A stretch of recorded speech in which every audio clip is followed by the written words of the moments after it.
In this video, we're going to have a look at some of the basics of navigating around a Totara site. The site might look a bit different to yours, but many of the key features will be the same. I'm starting here on the front page, where I'll log in as a team member. Now I'm logged in, I've been taken to my team member dashboard. This page is like my home page, and I can use it to access lots of different parts of the system.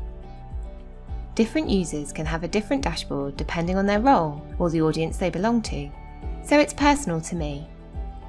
Many Totara pages are made up of blocks. You decide which blocks appear on which pages. For example, on my dashboard, I've got the calendar block, the latest badges block, and a featured links block. Site administrators decide which blocks appear, although individual users can also customize their dashboard view. At the top here, you'll find the main navigation. Your site will come with default settings, which will change depending on the Totara products you use, but site administrators can also customize this menu. If your site includes Totara Learn, a common way for users to find learning content is through their current learning block, which shows all of the courses, programs and certifications they are currently enrolled in.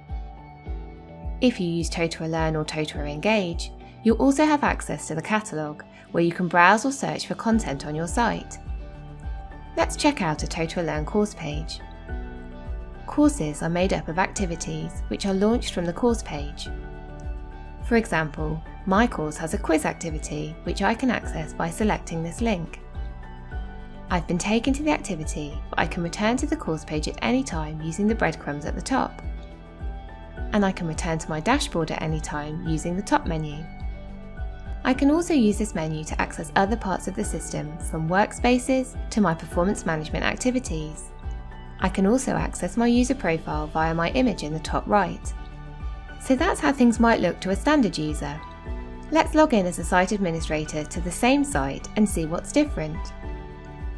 Back on the dashboard, you can see things look very similar, but I have a few new options.